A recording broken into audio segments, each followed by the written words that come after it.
Tonight, once again, Ontarians will have an hour of their sleep stolen from them, and that's because at 2 a.m. Sunday morning, the clocks will jump an hour forward, and that's 1 hour of sleep lost. And experts around the world have for a long time said this is not good for our health. Heart attacks increase, strokes increase, there's more crashes every time we change the time backwards and forwards. So why do we keep doing this? Well, it all started in World War I when daylight savings time was brought in with the idea of saving money on coal and energy, because if the evening was brighter, people would light their candles later, and the thinking was during wartime you would save some money.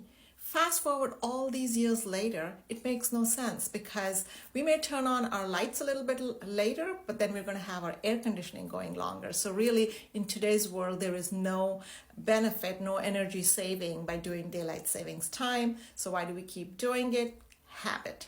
And frankly, a lot of jurisdictions have started to change. BC is the latest.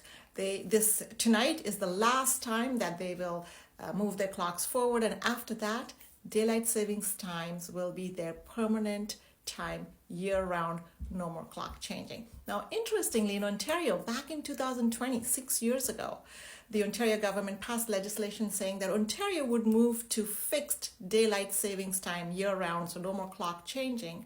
But then they put in one condition, that Ontario would only do it if both Quebec and New York State did it.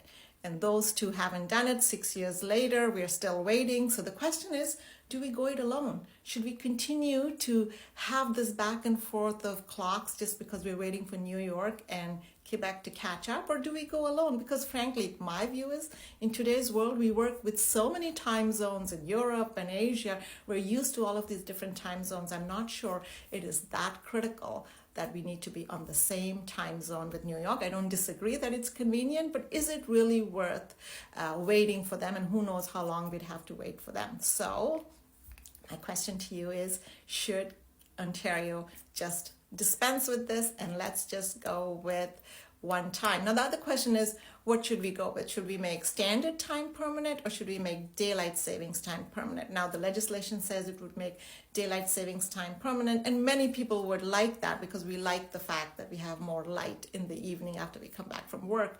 But health experts say that our bodies work best on sun time, and so they suggest that standard time is really the way to go permanently. I could work with either of them, but I want to hear your thoughts. Would you like, if we were to make a time permanent, well, first question, should we make a time permanent? And if we do, would you like it to be standard time or daylight savings time? Drop your thoughts in the comments below.